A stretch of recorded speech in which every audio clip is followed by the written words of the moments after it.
Court decision that could impact the future of executive power in America. Welcome to a brand new hour of America's Newsroom. I'm Sandra Smith. It is Friday morning. Indeed it is. Nice to see you, Smitty. I'm Bill Hemmer. Good morning. Two of the most significant cases this term now hang in the balance. On the docket, yet to be decided, the constitutional basis for adding a question about citizenship on the census and whether or not courts should block states from drawing partisan electoral maps. Shannon Bream is live at the Supreme Court. She's on standby officially. Explain to us what is at stake today.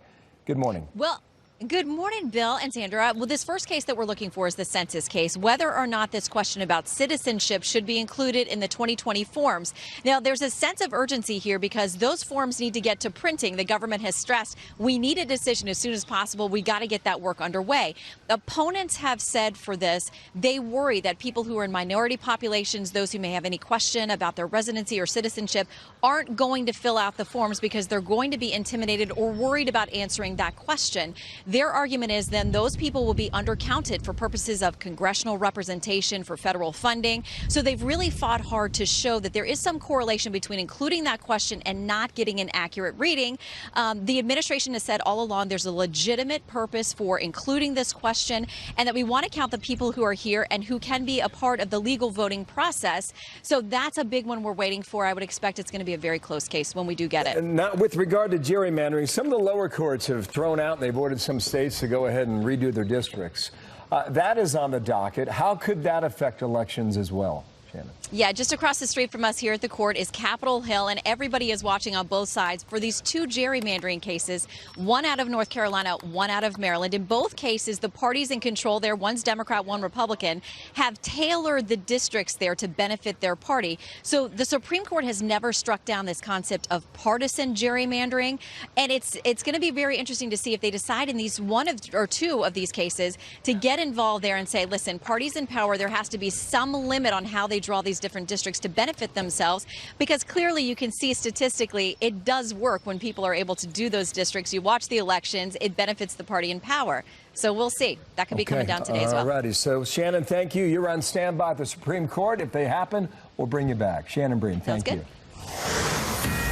Well, the U.S. and Iran teetering on the brink. A stunning new development. President Trump just moments ago saying he ordered strikes on Iran but pulled the plug 10 minutes before they were set to go down. This after Iran shot down a U.S. Navy drone flying over the Strait of Hormuz. President Trump tweeting this just a short time ago: "We were cocked and loaded to retaliate last night on 3 different sites when I asked how many would die. 150 people, sir," was the answer from a general.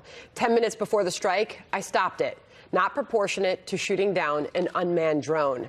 I am in no hurry. Our military is rebuilt, new, and ready to go. By far the best in the world. Foreign Affairs correspondent Ben Hall is joining us now live in studio here in New York. Benjamin, good morning. Yeah, good morning, Sandra. And President Trump saying there that he called off the strike as he wanted to avoid those 150 deaths. But according to Iran, President Trump actually made a final attempt at dialogue last night, sending a back-channel message to the Iranians via Oman, saying he wanted to talk. There's no word on whether they would take up the offer. The decision to attack was made after the RQ-4 Global Hawk drone was shot down on Wednesday evening. This is video from Iranian state television today after they claimed to have recovered debris. The operation to strike Iran was already underway last night. Planes were in the air and ships were in position when word came down to stand back. All day yesterday, though, President Trump gave nothing away. Iran made a big mistake, and they made a very bad mistake. How will you respond, Mr. President? How will you respond? You'll find out. Are you willing to go to war with Iran? You'll find out. You'll find out. The prospective targets included the radar installation and surface-to-air battery in near Gorok that was used to shoot down the high-altitude drone, which President Trump said was unarmed and unmanned and over international water, adding it would have made a big difference had someone been inside. There are also now reports that Israel are concerned that the administration has not been strong enough on Iran. Israeli officials saying that without some kind of military action by the U.S., even a limited one, they believe the Iranians will continue to escalate. And amid the heightened tensions, National Security Advisor John Bolton will travel to Israel on Saturday for a trilateral summit with his Israeli and Russian counterparts. Some believe that Russia may be the only country that has leverage over Iran and could now help to de-escalate tensions. Fascinating developments over the last 24 hours. Benjamin Hall, thanks. Thanks, Ben. With us now, Ambassador Danny Danon, Israel's ambassador to the UN, here in studio. And, sir, nice to see you. Good morning. What is your message today? The Iranians are panicking. They are under pressure because of the sanctions, and they are trying to create escalation by mining the tankers, by shooting down the drone. They want to see the US and the European giving in and say, okay, we are lifting the sanctions. They are actually blackmailing the US and the Europeans, and I think the answer to that should be more sanctions, more pressure on the Iranians, because they want to come back, that we will come and say, okay, we forget about the sanctions, let's move on. So they are escalating the situation. The US will decide when and how to retaliate. So does Israel believe that more sanctions is the way we should pressure Iran? Absolutely. And I speak mainly to the Europeans because they are trying to speak with them, to negotiate with them. It doesn't work. The sanctions led by President Obama, that is the only approach to put more pressure on Iran. And I call the Europeans, France, Germany, the UK, to join the US, to apply more sanctions. It's affecting the Iranian economy. That's why they are doing what they are doing today. It shows that the sanctions are actually very effective. All right. So there are those who argue another point, and that is without an effective U.S. response, Iran will not change behavior, and it will not de-escalate. Do you agree with that? So the U.S. will have to decide when it will react. You know, whether it's God forbid somebody will be killed from the U.S. armed forces, whether it will be another attack on a drone. But, you know, the president struck Syria twice in the past. And we all know that the capabilities of the U.S. are meaningful. Once the U.S. will decide to retaliate, it will be very painful for the Iranians. We all know that. President Trump has received criticism in the wake of all of this for pulling out of the nuclear deal and what the impact of that has been. Senator Lindsey Graham took that head on. Here's the senator. The Ayatollah's to blame. We didn't sink anybody's ships. We didn't blow up any pipelines. We didn't go in and dismember Yemen. We're not the largest state sponsor of terrorism. So what are they trying to achieve? They're trying to bring Trump back to the negotiating table through intimidation. What do you think about that? So I agree with Senator Lindsey Graham. I think we all support the decision of the president to pull out from the Iran deal. That was a bad deal, and we are still paying the consequences. We are paying the price for this bad deal. So we support this attitude to put more sanctions, put more pressure. But if the Iranians will continue with provocations, I think the time will come that we will have to pay a price for that. The other thing Lindsey Graham said yesterday is that the Japanese prime minister went to Iran and said, let's talk. And the time that he was there, a Japanese tanker was attacked in the Persian Gulf. And he said, Graham said, Iran should expect severe pain. So that's what I tell the Europeans. You are trying to hug them, to negotiate with them. At the same time, the Iranians are sponsoring terrorism in Europe. They send terrorists to Europe. They spend $7 billion a year on terrorism. Look at the Middle East. Wherever you see chaos, you will find the fingerprints of Iranian money, whether it's in Lebanon, Syria, Yemen, even in Gaza, we find the fingerprints of the Iranians. Well, Lindsey Graham also said is what he worries about the most is the conflict between Israel and Iran. The response from Israeli Prime Minister Netanyahu has been this. He put out this statement: in the last 24 hours, Iran has intensified its aggression against the United States and against all of us. And I repeat my call for all peace-loving countries to stand by the United States in its effort to stop Iranian aggression. So we have no border dispute with Iran. We have no economical dispute with Iran, but still they will focus their hate and their aggression against Israel because we represent the same values of the U.S. in the region. So we are there, but they are against the U.S. and Europe as well. And I think we have to come together, all the Western democracies, and stop Iranians' aggression. And the way to do that is to put more sanctions. And it's not against the Iranian people. I'm saying to the Iranian people, we support you. We know that you are suffering. It is about the regime that puts all its efforts to support aggression and terrorism. The objective there is to try and get the people to turn on the leadership, and the economy right there is really on bended knee and could go down even further. It's caused quite a bit of pressure on the Iranian people, as you rightly point out. This weekend, there's a big meeting in Israel. John Bolton will be there, so will his Russian counterpart. What will come of this, do you believe, sir? The fact that you have a meeting of these important people coming together to discuss regional issues is important, and we are honored to host them in Jerusalem. I think the focus maybe would have been on Syria, but today we see what's happening in the Strait of Hormuz and in the region of the Gulf. I am sure they will spend a lot of time on this issue. Well, Ben Hall just said Russia is our best chance to get cooperation. Do you agree with that? I think Russia, China, the Europeans, they have to understand, they have to take side. You cannot support the Iranians. You cannot allow them to do whatever they are doing. You have to apply pressure on them. Ambassador, we are approaching a big election. The president just announced his re-election campaign for 2020. One of the candidates on the left, the front runner for the Democratic Party, Joe Biden, is placing blame squarely on President Trump for what we are seeing happen with Iran. Here's Joe Biden.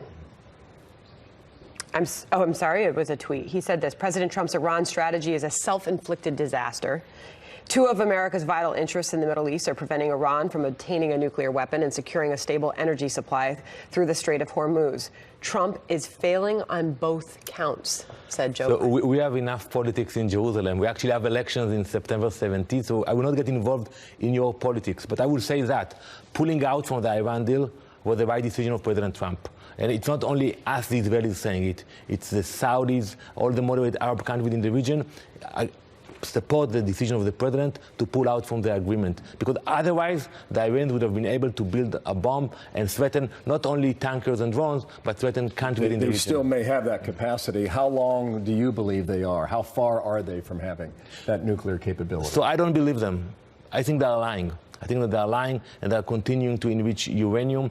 And I think, we revealed documents that in the past, while they were negotiating with the world, they lied to all of us. So I don't believe the Iranians. What are they lying about, do you believe? About enriching uranium, about ballistic missile tests. So suggesting they don't have the capacity, or suggesting they're not going forward with it? I think that they are continuing with their aspirations to acquire military capability. Those are the facts, and I'm worried that we will wake up one morning, and it happened with North Korea. We woke up one morning and they announced we have nuclear capability. You're saying they're further advanced than we know? Absolutely, and I think what we are seeing now is the distractions. They're trying to create chaos. We should focus on the main thing, preventing them from acquiring nuclear capability. What do you want to see come from this meeting happening, as you just mentioned, with Ambassador Bolton heading over to Israel? What will come from that? We hope to see more cooperation in the region, in Syria, in the Gulf area. We want to see stability. The Israelis, the Americans, we don't want to see any escalation in the region. But you see the aggression, it's coming from Iran. Sir, thank you for your time. Thank you very much. Spending a few moments with us. Let's see where it goes today. Thank you. Thanks. Fox News Alert now, a news conference underway in the Dominican Republic. Seen there following a series of American tourist deaths. We are monitoring this for you. We're going to bring you the news from that as we get it. Also in a moment here, 2020 Dems, are they going too far? Why the former House Speaker Newt Gingrich argues the left is growing more un-American. Gingrich explains. Our team takes it up. Coming up in a moment right here. You now have, for example, the president says, "Keep America great," which I think is a great campaign slogan for next year. The Democrats promptly say, no, keep America weak. The president says, "I'm proud to be an American." Challenge. The Democrats are beginning to be the party which is a genuinely anti-American party. And that's pretty remarkable. If you were to be a Democrat today and go to a normal Democratic meeting and start talking about how wonderful America is, how great the founding fathers were, how remarkable the Constitution is, you'd be booed off the stage.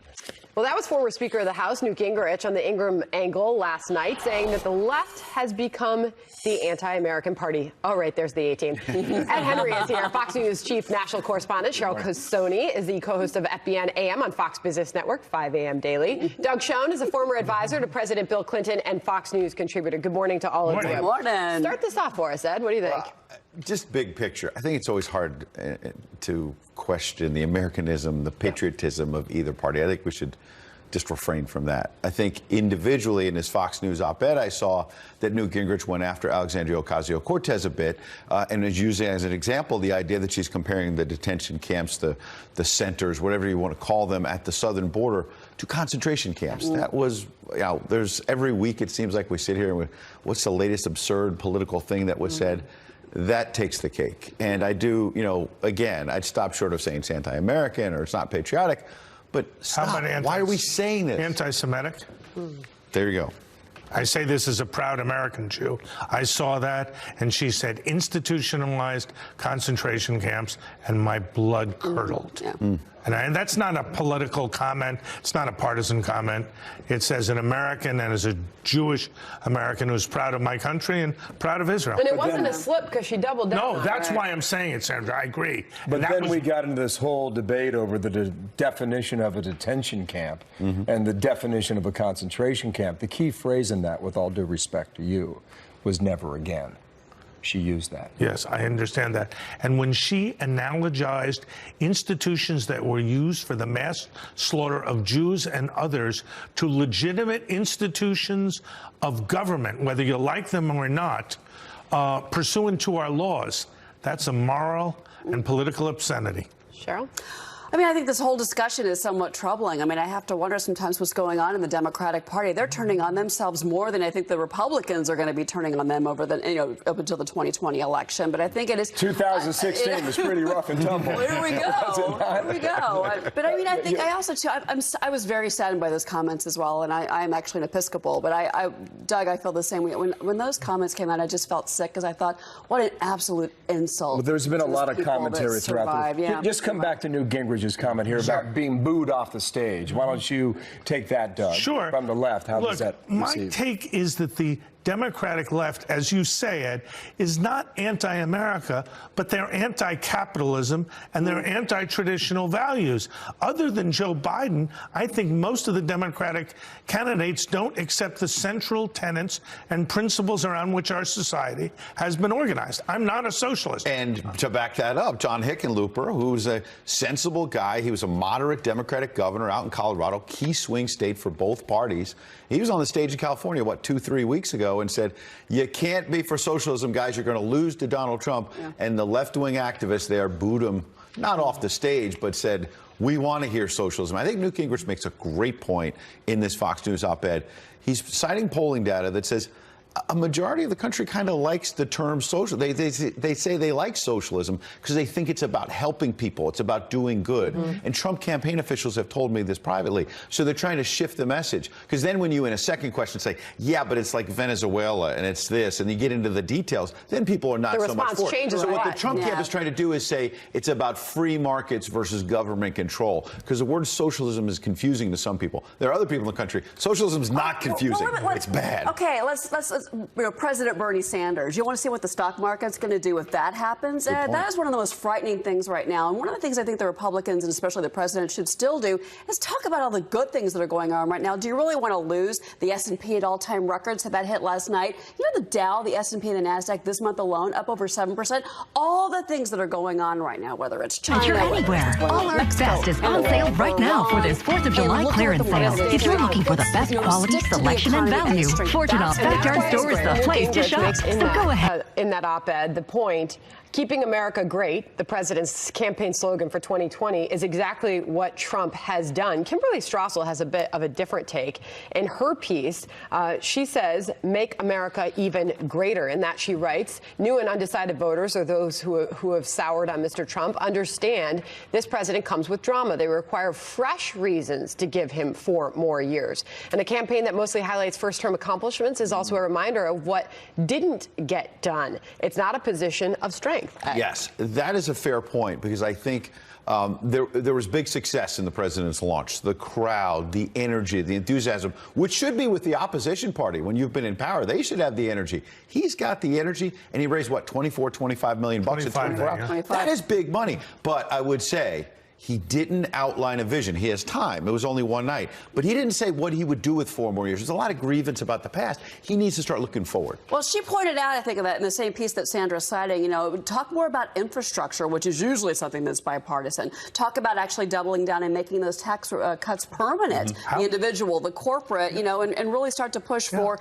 maybe more deregulation, which has been good for the economy. How about an agenda that focuses on health care, on immigration, Certainly, Cheryl, you're exactly right. He should talk about the old-time... Are you talking about Democrats or Republicans right now, Doug? I'm saying that Cheryl was right to say that President Trump should trumpet the economy. You know, would it behoove your own party to focus their message? Well, they should talk about the income inequality, the lack of training and retraining that exists for working-class voters. Neither side has a proactive agenda. Think about Bill Clinton in '96, right? He's running against this experienced guy in Bob Dole. You might be the Republican equivalent of Joe Biden, right? It was bridge to the 21st century. Right. He was looking forward. You know all about I it. did it. Right. This was yours. Guys, there's still time to do this, okay? I said it was only one night. The election's 500 days away. But we need it today. Strauss's ideas are, right, we did. For purposes of this panel, we need it right now. She talks about more tax reform. She talks about Supreme Court nominees, government reform,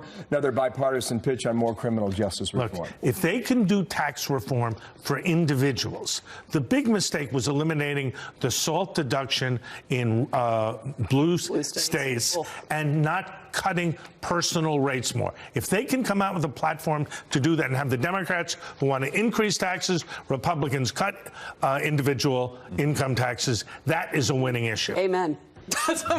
No, I mean, making those tax... I'm for Biden. But you're right. I'm not for Trump, but that's really what he should be doing. You're right about that SALT deduction, because that actually has hurt them, because so many Americans filed their tax returns this year and got a big old shock in it. Exactly. And a lot of those are look, that may be the undecided voter that the Republicans... This has been kind of an interesting moment for the front runner for Democrats, Joe Biden, and whether or not his strategy to bring up race so early on in his campaign is backfiring. Wall Street Journal basically says that talks about his race card education. Lindsey Graham, in an incredibly important moment where he takes the back of Joe Biden and said this. I don't want Joe Biden to be president for a lot of reasons. But one of the things that I like about Joe Biden, he's a decent man. There's not a racist bone in his body. He is my friend. And what he did back then and what he will do in the future is try to find common ground with people he disagrees with. If that can't be done, America's best days are behind us. Obviously, that was... brings us back to the Newt Gingrich op-ed, because there are some of the Democratic Party who are so crazed right now, they're trying to turn Joe Biden into a racist. Which is ridiculous. Well, that's I covered the Senate for a long time. I heard Joe Biden in many Senate floor speeches over the years, not just the one that was cited this week, where he cited folks like James Eastland, who were segregationist Democrats, who evolved over time, but their records were bad, no doubt about it. And Biden cited them by saying he worked with them even though he disagreed with them. Right. He didn't say he agreed with segregationist policies, and he said he went to the Judiciary Committee as a new member and fought them and beat them on voting rights. So here's the hang-up. People like Cory Booker are not taking that. But they should be honest about what is real record. Booker's campaign says this from the call yesterday. Cory shared directly what he said publicly, meaning the conversation between Biden and Booker, including helping Vice President Biden understand why the word boy is painful to so many. Cory believes that Vice President Biden should take responsibility for what he said and apologize to those who were hurt. My feeling, my thought then goes to, how directly do they go after him on this next week when they're on the stage together? I think they're going to. I think their strategy is to knock him out and believe that for the rest of the field, it'll be much smoother sailing. And I think it's absolutely contrary to the Democratic Party's interest. I think everything Lindsey Graham said, save that he didn't want him president, would be my own worldview and ideas. And the fact that we're committing fratricide on Joe Biden now is a friendly fire harbinger of ill. I'm actually shocked that race baiting is actually already beginning, and we're not even to next week in the Democratic primaries. And it's very, I mean, like Cory Booker, I'm sorry, but isn't he Spartacus? Right? Remember the Kavanaugh hearings? I mean, he shouldn't be kind of taking cheap shots at somebody who may indeed be his candidate that he's going to have to endorse at some point. But to Bill's point, this is desperation. At Bill's point, at those debates, folks like Cory Booker stuck at 0, 1%, 2%, whatever it is, they got to take shots. Exactly. So some will go for broke. Thanks to all three of you. Yes, okay? See you this weekend. All right. Ed, Cheryl, Doug, thank you. In a moment here, more breaking news. A large explosion rocking a major American city. The fire is not under control yet. right now, companies are making sure that the fire does not spread as best they can. So what now? We are learning about that huge refinery blast. We're live from the scene in a moment here. And top Republican lawmakers saying the more they dig into the actions taken by the FBI against the Trump campaign, the more leaking and bad actors they find. Ohio Congressman, there he is, Jim Jordan. He is here to weigh in on all of that next. It's not only that they knew that it was false, then they actually worked with the media to make sure it gets reported so they can use the same media reports to justify their surveillance. Massive fire overnight breaking out in a major U.S. city. Here's the scene at a Philadelphia refinery. This broke out at a 150-year-old oil refinery, and that is where our own Jackie Heinrich is right now, live in Philadelphia for us. Jackie? Good morning, Sandra. The fire is still burning, and what hits you first is the smell. From at least a few miles away, you get hit with this nauseating smell of gas, but fire officials, health department says it is safe to breathe. We do want to get straight to that video, though, because that is what tells the story. This was the scene at 4 in the morning. A vat of butane exploded, causing the initial blast. This is a huge complex, the largest on the eastern seaboard. It produces more than 330,000 barrels of oil per day, so it is incredible that nobody was hurt. We're told there were people working close by at the time, and they were able to get out of the way. The fire spread, though, and triggered several more explosions. People reported hearing at least 3 to 5 blasts. It was the smoke that prompted the Department of Emergency Management to tweet out a shelter-in-place order for neighboring streets. The plume stretched several hundred feet into the air, and one man told a local news station he could feel the heat coming off the fire from 5 miles away. Traffic was also shut down for hours, including part of the highway. Just this hour, the Department of Health says preliminary testing found no ambient carbon monoxide, hydrocarbons, which are combustible, or hydrogen sulfides in the air. So the air is safe to breathe, and no evacuations are in place at this time. That being said, though, it still smells like gas from miles away. The complex is actually made up of 2 refineries, and they have their own fire brigade, which is trained to handle emergencies like this. At least 120 firefighters are on scene, still working to put out this fire. The next steps, though, are going to be figuring out what triggered that initial explosion, and of course the cleanup, which could take days. Sandra? Thankfully, no injuries reported. Jackie Heinrich, thank you. The big thing that we've got to understand is that there were a number of players at the top levels of the FBI that continued to work with the media in an inappropriate manner in order to spin a narrative that we're still dealing with 2 years later. It's time the American people judge for themselves. Let's declassify everything and make sure that the truth comes out.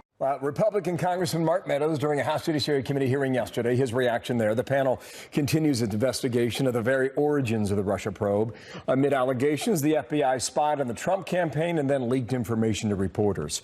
Our headliner today, Ohio Republican Jim Jordan, ranking member on the House Oversight Committee. Sir, good day to you, and thank you for coming back to our Good morning. You were in the room yesterday when Hope Hicks was there. What happened, sir? Yeah. Well, she couldn't answer a lot of questions, but Democrats knew that before they brought her in. But that doesn't stop them this is, I think, in many ways, just another political stunt from the Democrats. Here's the bottom line, Bill. If the president was falsely accused, do you investigate how the false accusation happened, or do you continue to investigate something Bob Mueller spent 22 months on and come back and said no collusion, no coordination, no conspiracy, and didn't make a decision on obstruction? Do you continue to investigate that? Obviously, the Democrats have chosen the latter, and that's why they bring Hope Hicks in, even though they knew before she even came that she wouldn't be able to answer questions because of the privilege you have when you're a top advisor to the president of the United States. How would you describe the tone in that room? Did Democrats stay on message? I was there for the first hour, most of the first hour, when Mr. Nadler did the bulk of the questions. He went right into asking questions about Ms. Hicks's time as an advisor to the president, which they obviously knew was off limits, so it forced White House counsel to object each and every time. Again, I think all this underscores one fundamental thing. This is why the investigation the Attorney General of the United States is doing is so important. Never forget what Bill Barr said 12 weeks ago when he testified in front of the United States Senate. He said there was a failure of leadership at the upper echelon of the FBI. We know that's the case. You know, Comey, McCabe, Baker, Strzok, Page, all these people have been fired, demoted, left, a couple are under investigation by the Justice Department. He said spying occurred. He said there's a basis for his concern about the spying that took place. And then fourth, he said two terms that are scary: He talked about political surveillance and unauthorized surveillance. And he's going to get to the bottom of that. That is why his investigation, led by John Durham, is so darn important. Devin Nunes, the Republican from California, was with us yesterday. He said that he heard there were a lot of questions about her love life. What was your take on that? No, I had 2 other hearings I had to be at, so I was just there for the first hour of the questioning. I'll have to go back and look at the transcript. Was that inaccurate, again, his characterization, or do you know? I have to look at the transcript to see what may or not been asked about that. I would hope that they wouldn't ask about those kind of questions. I mean, come on. But this is Jerry Nadler. This is the Democrats. I didn't. Look, as I said, I think this was largely a political stunt. Think about this. They're going to continue to investigate something Bob Mueller spent 22 months on. But even prior to Mueller's investigation, when we deposed Jim Comey last year, we asked him about this, and he said after 10 months of the FBI investigating this, 10 months of them investigating, they had no evidence of any coordination, conspiracy, or collusion between the Trump campaign and Russia to influence the election. So 32 months, 19 lawyers, 40 FBI agents, $30 million, 500 witnesses, 2,800 subpoenas, no evidence, but the Democrats say, oh, we're going to bring in Hope Hicks. Got it. Even though we know she can't. That's what they did. So this is why Bill Barr's investigation. I want to move on to this important. political piece, but before I do, just one other note on that, since you were in the room. The transcript reveals that the chairman, Jerry Nadler, referenced her as Ms. Lewandowski on several occasions. Did you hear that? He asked a lot of questions about Corey Lewandowski, even the first hour when I was there. But she had to correct him and say, no, my name is Ms. Hicks. And good for her. I'm glad you did correct him. I mean, come on. You're the chairman of the Judiciary Committee, and you're doing things like that, so I'm glad Ms. Hicks And to be clear, him. he did apologize in some way and said that he was preoccupied when she corrected him. I want to move on to this political piece, Hope Hicks' testimony, a gift, political rights. Dempsey, Hope Hicks' testimony is a huge gift in legal battle with Trump, an exclusive interview. Judiciary Chairman Jerry Nadler also said Democrats would soon sue former White House counsel Don McGahn, Congressman. Yeah. Again, this is where they're going to go. This is impeachment. They just won't call it that. They don't have the guts to vote on it. But this is an impeachment inquiry, what they're doing. They just haven't officially went down that road and had the vote and called it that. So they're going to do what they're going to do. It's wrong. The American people understand it. They understand that there's no basis for it.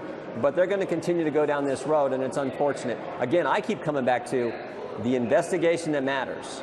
The investigation that matters is the one Bill Barr is doing, where he's looking at this idea. Think about this. Emmett Flood sent a letter to the Attorney General a few weeks back, and he said this: if they can do this to a president of the United States, imagine what they can do to you and I. If they can use one party's opposition research document, dress it all up, make it appear like it's legitimate intelligence, take it to a secret court, get a warrant to go spy on the other party's campaign. If they can do that to a presidential candidate, imagine what they can do to you and I. And that is what is so scary, and why Bill Barr's investigation into the origins of this whole thing is so darn important. Sir, thank you for your time. Jim Joyner, the Republican from Ohio. Thanks, Congressman. Thank you, guys. Financial markets keeping a close eye on what's happening in the Middle East. Developments there, tensions escalating between the U.S. and Iran. So could that impact this monstrous run we've seen on Wall Street lately? Stocks hitting all-time highs.